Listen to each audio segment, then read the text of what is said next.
ജില്ലാ കളക്ടർ അർജുൻ പാണ്ഡ്യൻ കൊടുങ്ങല്ലൂരിൽ ഔദ്യോഗിക സന്ദർശനം നടത്തി.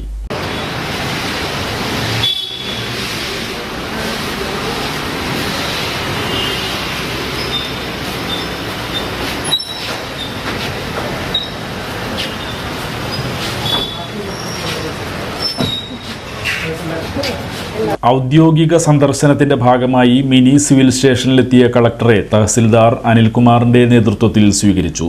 തുടർന്ന് താലൂക്ക് ഓഫീസിൽ ഉദ്യോഗസ്ഥരുമായി കളക്ടർ ചർച്ച നടത്തി.